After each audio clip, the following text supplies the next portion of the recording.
From the New York Times, I'm Michael Barbaro.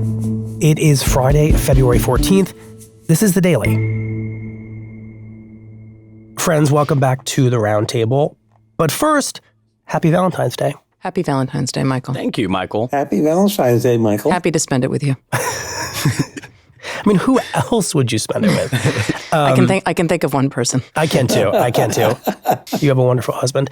I do. David, appreciate you joining us from Munich. I was going to say from Paris, City of Love. That was the plan, but you changed location since we... Well, that was 2 days ago. That was 2 days ago. With Vice President Vance, yeah. Yep. You've been traveling with the Vice President. Zolan and Maggie, appreciate you coming to us from our studio in Washington, D.C. I just want to set up this conversation. Loosely speaking, our theme this week is projections of power, exercises of power by the Trump administration, both overseas and here at home. And we're going to start here at home. It feels like the story of this presidency so far is the extraordinary wielding of power by President Trump and a remarkable wielding of power by Elon Musk, private citizen and the world's richest man. And they've been happening simultaneously and seemingly a little bit independently. And this week we saw those two things come together in a very vivid and at times weird way in the Oval Office. Maggie, for anyone who didn't see this or watch it, can you just describe this scene? It was pretty remarkable, Michael. Elon Musk joined Donald Trump in the Oval Office with Elon Musk's 4-year-old child named X, just like the social media website that used to be Twitter that Elon Musk has renamed. Mm-hmm. And it was for an executive order signing related to how DOGE, Musk's so-called cost-cutting initiative, interacts with the hiring process in the federal government. And Trump really just turned it over to Musk. I'm going to ask Elon to tell you a little bit about it and some of the things that we found, which are shocking. Billions and billions of dollars in waste, fraud, and abuse. And I think it's very important. And Musk just held forth for many, many minutes. I think it was much of the roughly 30-minute event. And he described what he's doing. He kept talking about all of the so-called fraud and waste and abuse that he says they have found. A bunch of the fraud rings that are operating in the United States and taking advantage of the federal government. The most striking allegation for which he provided no evidence and still has not, as far as I know, was that some government workers were taking kickbacks. I believe it was specifically of USAID spending. But Trump was relegated to sort of a spectator in his own office, just sitting at the desk and nodding and occasionally chiming in and criticizing judges. And what was really striking about it, Michael, is that it looked to those of us who have watched him for a long time as if Trump was not enjoying this. I talked to a number of his advisors afterwards. They said he was fine with it. They said that and I don't think that they're making it up. I think that he was defending his guy, Elon Musk, who has gone above and beyond in many ways to try to prove loyalty to Trump. And Trump really likes having the richest man in the world seeking his approval. Right. Well, Zolan and David, I want to bring you in. What immediately stood out about this scene was not just the fact that Elon Musk was there defending and justifying his unusual role. It was just the fact of him holding court next to a sitting President Trump for 30 minutes in this room that is the very definition of American presidential power. It was the stature that it conferred on Musk.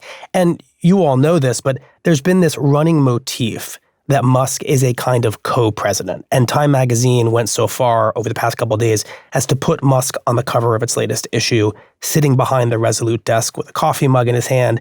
So this didn't seem to combat that, or did it? I mean, I cover the White House now, but I used to cover a cabinet agency during Trump round one. And I remember covering that cabinet agency. Officials used to talk about all the time how if they were going to do an announcement, going to have a policy change, Trump needed the spotlight.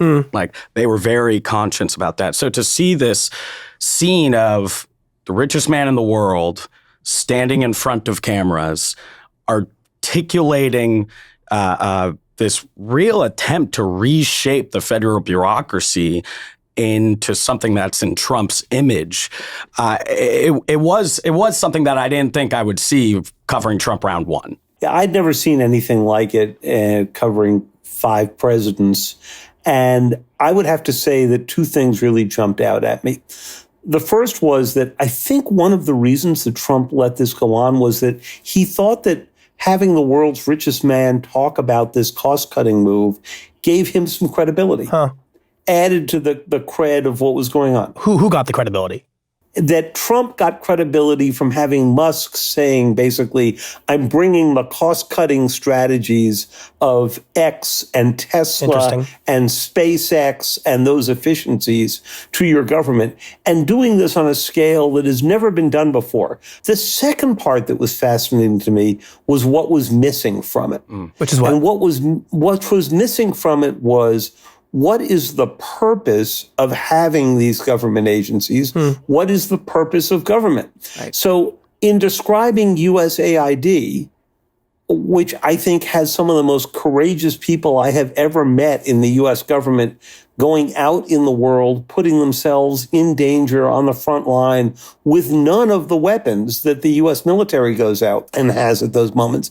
Instead, he was basically describing them as people on the tape. Right. There seems to be an interesting thing happening where the president and Elon Musk believe that to justify their cost cutting, they need to find and highlight corruption. Just egregious cases of bad behavior, when it seems for the most part, that's probably not what they're going to find.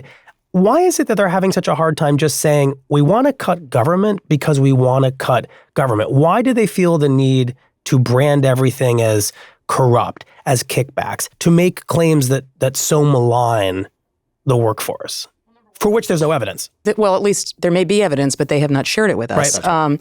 Number one, it's Donald Trump's default setting is to call things corrupt when he doesn't like them, to call things corrupt when they disagree with him. I do think that Trump is very radicalized about the government he is leading. I think that has happened since the investigations into him in his first term. I think since the multiple criminal indictments he faced, all of the civil cases that he faced.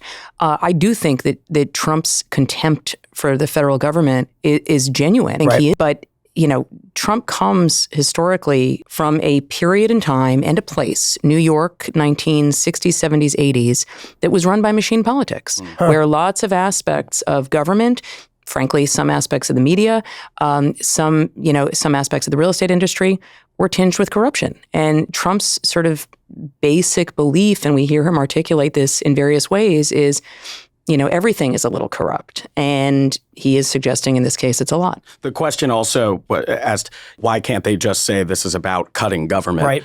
I mean, we know from reporting this is not just about cutting fat off of government, that this is not just about limiting federal spending, that this is also about getting people in office that will implement your agenda without asking questions, without putting up a bureaucratic hurdle, which is the way the federal government was also designed in a way, too. So it's not just about cutting spending. For him right now, it seems like the definition of corruption is also changing. Corruption, as you were just saying, can be a policy difference. Right. That's right. And there's one other element. If you're going to cut fat, you're going to cut it with a sharp knife of some kind, and you're going to preserve the best part. That's not what they're doing here.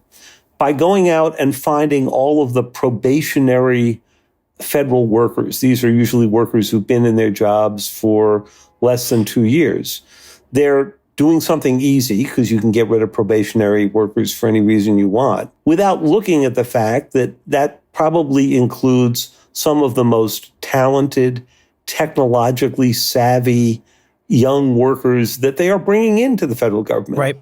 So you're not lining up your needs with your cuts. I just want to close out this conversation about Elon Musk, because this idea, this motif of a co-presidency is so much in the air. I just want to get some clarity on this.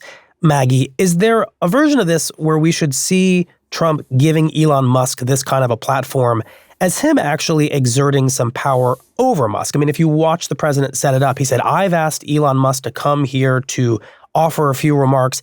And, even though Trump was sitting there at the Resolute desk, not saying much during the entire time Musk was talking, he was sitting at the Resolute desk. That's his desk. It was very clear he was the president. Is there a way of flipping this around a little bit and seeing this as him kind of bringing Musk to heel? Oh, 100%. I think the way you just described it is exactly it. Is Musk showing some level of dutiful obligation to Donald Trump? There's no question. And to that point, I would just add a sort of remarkable point that emerged this week. The Wall Street Journal first reported it and we confirmed it. X, which is owned by Musk, settled for multi-million dollars. We don't know the exact figure. It's somewhere in the area of $10 million. A lawsuit that Trump had brought against the site when it was Twitter, owned by other people, when his account was banned after January 6, 2021. So essentially the site, I don't know exactly how the finances of X work in terms of Musk's ownership, et cetera, but this is his website. And it has now paid Donald Trump a substantial amount of money. And Trump could have said, let's not do that. Right, you're working for me now. Not a big deal. Right. That's not what happened, evidently. Wow, I didn't know that over the past week, among all the remarkable things, Elon Musk essentially cut a check to Donald Trump for many millions of dollars. So Musk and Doge, all this cost-cutting and conflict of interest, risked overshadowing something else really important that happened this week, which is that the Trump administration, its Justice Department, asked prosecutors in New York to drop sweeping federal corruption charges against the city's mayor here, Eric Adams. Maggie, you've covered this story very closely. Can you just remind us very briefly of the basics of this case and how we got to this point where the Trump administration is demanding that charges for a big city Democratic mayor be dropped? Michael, there are so many inputs as how we got here, so I will just try to do the short version. I trust you to do this. I appreciate you, and you'll let me know if I don't get there. Eric Adams was indicted on corruption charges in September of 2024. The basics are bribery, involves airline ticket upgrades, and essentially a quid pro quo with a foreign government, Turkey in particular. Trump started talking in December about possibly pardoning Adams. He had treated Adams as, a fellow traveler in what Trump calls the weaponized justice system. Adams has also started trying to forge a very clear relationship with Trump. He went down to Palm Beach to meet with him. And in January, the SDNY, the prosecutors in Manhattan, federal prosecutors, filed a court filing saying that they had uncovered evidence of additional criminal conduct by Adams. That signaled there could be more charges filed that could be more serious. Trump clearly does not think the charges against Adams as they are now are serious. And earlier this week, the acting deputy attorney general, who is one of Donald Trump's many personal lawyers and is now in that role, directed the Southern District to dismiss the case, drop the charges. It does require a judge doing it, but also said that they would leave open a review of the case until after the November 2025 mayoral election. So it's not dead. It's just not happening right now, as they say in that memo, that it has impeded Adams' ability to do his job, including helping on their immigration crackdown in New York. Zolan, you're nodding your head. There seems to be a quid pro quo implied here, which they say is not, by the way, to be clear, but yes. But the implied give and take here is that the Democratic mayor of America's biggest city will become an ally of the president, and most importantly, not a critic of things like his immigration agenda, if and once this administration drops these charges. I thought this was really a takeaway that there actually wasn't an assessment in this memo on the evidence of this case. But the takeaway was rather an assessment, a political assessment really, of how Eric Adams would be able to implement Trump's immigration crackdown. That was explicitly said here. They explicitly said that they weren't making this decision based on the evidence, in fact, which was extraordinary. Right. I just want to be clear what you guys are saying. The Justice Department, in saying they think these charges should be dropped, basically said, we'd really like to work with this mayor to conduct immigration raids and get undocumented immigrants out of New York City. And we see this case as a hurdle in order to doing that. That was the primary reason. And it's worth noting that Eric Adams as well was one of the few Democrats, one of the earliest Democrats to attack the previous administration over immigration, made a lot of noise, which this current president also noticed. It's also worth noting that Eric Adams' lawyer is also Elon Musk's lawyer, Alex Spiro. Blowing my mind just a little bit. David, for many people, this scenario is pretty straightforwardly a subversion of the normal system of justice in the country. Putting that aside for a moment, if you wish to.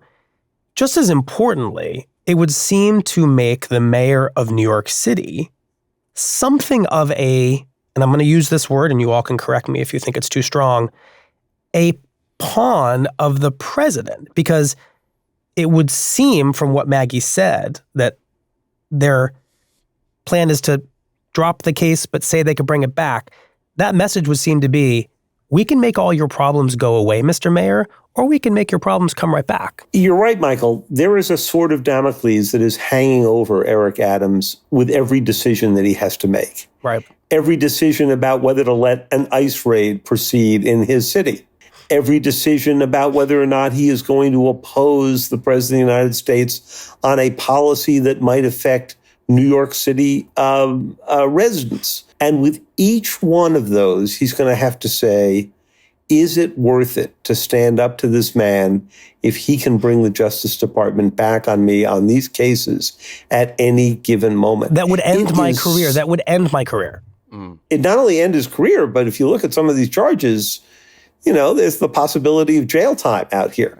So I have never seen a rawer exercise of presidential power. He could have just given him a pardon, in which case Adams would be free to go do whatever he wants to go do.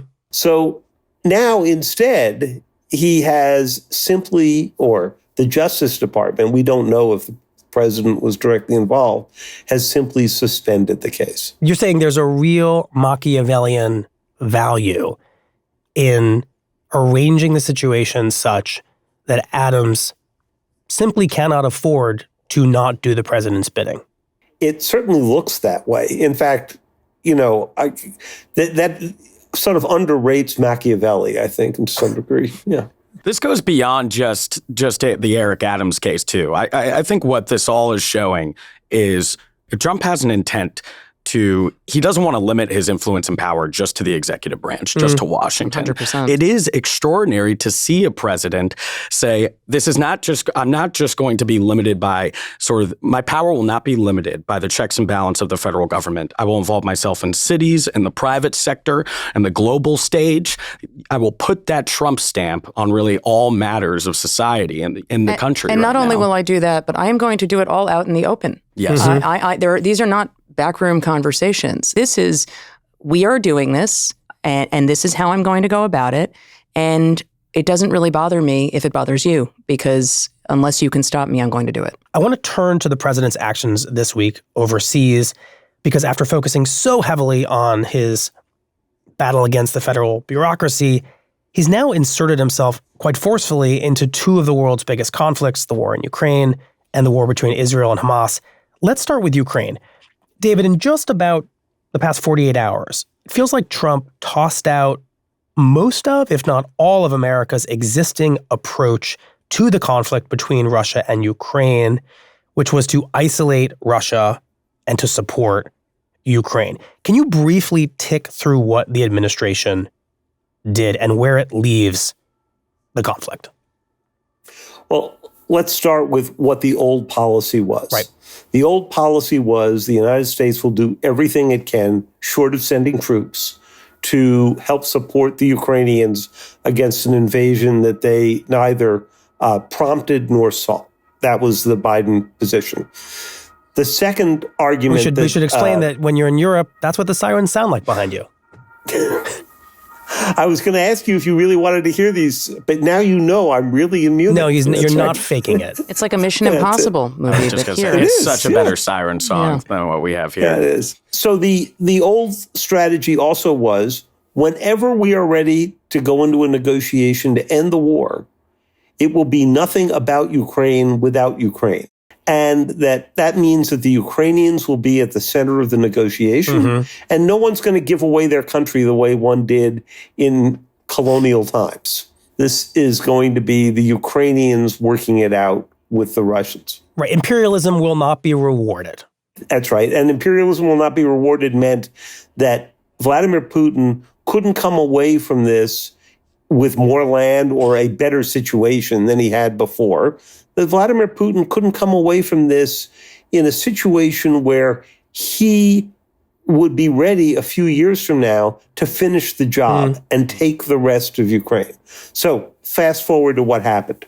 After dancing around each other for weeks, Putin and President Trump finally get on the phone for 90 minutes. When it's all done, Trump comes out and says, we're on the way to a peace deal. There's going to be a negotiation. Missing from all of this, the Europeans and the Ukrainians. Right. And we're talking to you on Thursday midday, but earlier in the day here in Europe, Zelensky came out and said, I'm not going along with any agreement about my country that I'm not involved in negotiating. So we are hours away from the start of the Munich Security Conference, which is the Taylor Swift concert of national security professionals, foreign ministers, anybody interested in it. Hard to get tickets to. If you say so, David. Yeah, right. This is truly the foreign policy nerds collection, but it's also the place where the Europeans all get together and traditionally have unified around Ukraine. And suddenly, the central cog in all of this, the United States, has decided to shift in the other direction, say we're getting a deal no matter what the deal is. Maggie and Zolan, I want to understand why a president who wrote a book called The Art of the Deal, who sees himself as a master negotiator, would start a peace process that many people believe should start now between Russia and Ukraine by giving away so much leverage to Russia. On top of what David described, the Trump administration in the past couple of days has said that Ukraine should not enter NATO, the alliance that would protect it from future Russian invasion. It has said that Ukraine is never going to return to its pre-invasion borders. Between those two proclamations and Trump's call with Putin, it really does feel like he's starting a peace process almost entirely on Russia's terms. Why would he give away that much leverage to Russia?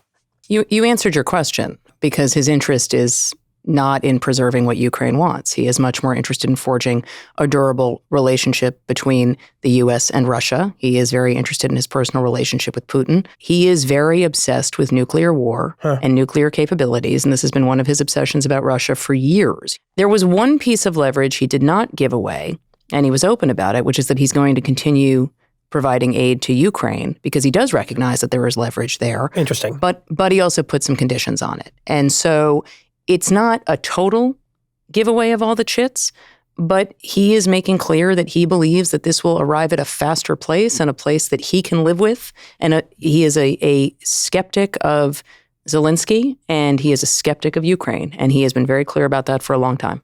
I'm coming to learn, too, that it's very difficult to put Trump into one of, like, the traditional 100%. labels that we use. For foreign policy. For foreign policy. For any policy. Isolationist, imperialist. You know, covering this more and more, the word I just keep coming back to is transactional. You know, he has this view where, each nation, allies are just taking advantage of the United States. And what are we getting in return? Even in the case of Ukraine, we've been hearing more and more about, yes, he did say he would commit to aid, but also he wants critical earth minerals as well now. What can the U.S. gain from this? And when you have somebody where that's the through line, just a transactional approach, with that comes unpredictability as well. You're no longer governed by a set of rules of acting a certain way with allies and another way with adversaries. And it seems like it just has resulted in global leaders across the world, from Europe to the Middle East now, walking on eggshells. And you know, what else it does is it takes you back to what Donald Trump has been saying was his favorite era, right? The McKinley era, right? In the 1890s, where we're taking lands, in that case, the Philippines, Guam, and so forth. Now what he wants is Greenland, the Panama Canal, and to own Gaza. But what that really tells you is that everything that we have done since World War II to build up alliances and basically establish that people should ally with the United States on a basis of principle, not on basis of American power, is out the window. Maggie, that's one of my questions is, I know we're struggling to pin down a Trump ideology when it comes to foreign affairs. Zolan, you're describing it as transactional, but I wonder if we're underestimating the element of imperialism that David just hinted at, and if what's partly going on here is that Trump is giving Russia the deference that he wants the world to give him if he tries to, say, take Greenland or the Panama Canal or Gaza. That's part of it, but he's doing that because he likes the way Vladimir Putin rules, which is with an iron fist. That is what he likes. That is what appeals to him. So that is why he is giving that deference. I think Zolan is exactly right. And I would just add that this is where the leverage over whomever comes into play. And this is how our Eric Adams conversation relates to this. Trump is showing all of these foreign leaders that he will do these kinds of things at home too. He will do these kinds of things within the U.S. He will try to make his strength known locally, even though there is supposed to be some level of autonomy within states. But yes, I do think that there is growingly visible imperialism. I personally don't think Donald Trump is any different than he was in his first term. He just happens to actually understand more about where levers are. But this was hidden from view, this side of him, and his impulses were curbed by a number of advisors. It goes back to now it is just all hanging out there because he can. Maggie, I want to pick up on something you're saying about how this all relates to the way his administration is treating something as local as the Adams case and how that has global implications. And I want to apply that to Gaza. The president has articulated this plan, which some don't see as literal, some do, to permanently remove all 2 million Palestinians in Gaza, move them to neighboring Arab countries, including Egypt and Jordan, and then have the U.S. take over Gaza and lead its redevelopment into what Trump has called a city for the peoples of the world. Many people read that to mean mostly Israelis. What ends up happening in the past couple of days, and I know a few of you covered this, is that the leader of Jordan, King Abdullah, one of the countries that would have to accept Palestinians, comes to the White House, and Trump is trying to sell him on this plan.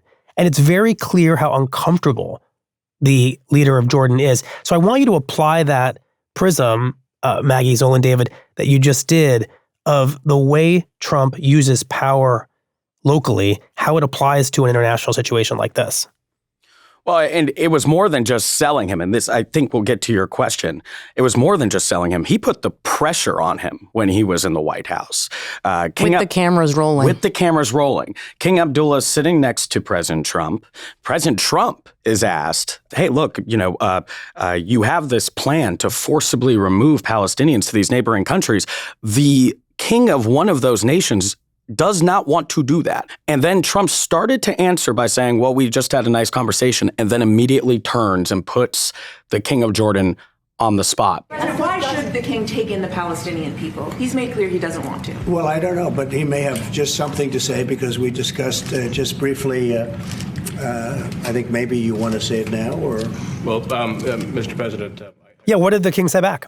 Well, in that moment, he used what a lot of other leaders have used thus far with Trump: flattery, placating. We have to keep in mind that there is a plan from Egypt and the Arab countries. He basically was saying that to the president, trying to make the case that they are helping Palestinians in Gaza and that they should continue to talk about this with the Egyptians as well, another nation. But he didn't forcibly push back at that point when he was in front of President Trump. And it was only till hours later that the King of Jordan tweeted out saying, posted on social media, basically saying, our stance remains the same. We do not want Palestinians forcibly displaced. But that was when he was outside the White House, away from the cameras, now away from Trump at that point. And yes, that message from the King of Jordan may go to his domestic audience. But I think the President Trump also got the scene he wanted for his audience as well. 100%. The dynamics might be a little bit different, but the basic through line is the same with both the Eric Adams case and that meeting with King Abdullah and what Trump is trying to extract from him, which is, I want something, and you are reliant on me. In Abdullah's case, it is aid. In Eric Adams' case, it is his freedom. Right, billions of dollars a year that the U.S. gives to Jordan. That's right. He is going to apply pressure, and he's going to do it pretty plainly. Michael, there's another through line. Think of the Ukrainians and think of the Palestinians. right? So in both cases, they're, in Trump's mind, not major players here. They are pawns to be moved around. Trump has never, since he's raised this idea, gone and tackled the question that the Geneva Convention actually forbids the mass movement of ethnic groups. He views international treaties, international law, as obstacles to his plan, and the way he's going to get past it, he believes, is by pressuring allies over whom he's got some leverage, and that would be, in this case, Jordan and Egypt. Right. What you're really getting at here is that when it comes to the domestic and the international front, this version of the Trump presidency, this undiluted, unrestrained, Maggie, to use your words, version of it, is one where the victors win totally, right? In the case of Russia-Ukraine, Russia will win almost totally. In the case of Israel versus Hamas when it comes to Gaza, Israel will pretty much win totally. And in his interactions with the bureaucracy or Eric Adams, it will be Trump who will win totally. You are hitting on a very important dynamic with Trump. Everything is zero-sum. Everything is zero-sum. And there are clear winners, there are clear losers. And so everything with Trump is a maximalist position. And then he sees how, if he has to even walk things back in a different direction. As I was getting off the plane here from Munich, I ran into a European diplomat I've known for a long time, and we were discussing this dynamic, what we've seen in Ukraine, what we've seen in Gaza. And he said, it goes back to Thucydides, right? Who wrote the history of the Peloponnesian War. And that famous quote we all had to learn in 11th grade, which is the powerful do whatever they can and the weak do whatever they must. I'm sure I've got the phrasing slightly wrong there. But that's the world that Donald Trump sort of sees at home and abroad. Well, on that unexpected, incredibly erudite literary note. David, thank you. Zolan, thank you. Maggie, thank you. And again, happy Valentine's Day. Thank you, Michael, and honored to be here with you for it. Happy Valentine's Day, Michael. Great to be with you. Thank you. All three. On Thursday afternoon, the U.S. Attorney for Manhattan resigned rather than obey the order from Trump's Justice Department to dismiss corruption charges against New York City Mayor Eric Adams. In a letter, the U.S. Attorney said she could no longer remain in the job because, quote, the law does not support a dismissal, and because I am confident that Adams has committed the crimes with which he is charged. Soon after, the Justice Department sought to reassign the case to a different team of lawyers in Washington. But the two attorneys who run that team, as well as 3 of their colleagues, also resigned rather than follow the order. The 6 resignations were a remarkable rebuke of the administration's decision to end the case against Mayor Adams.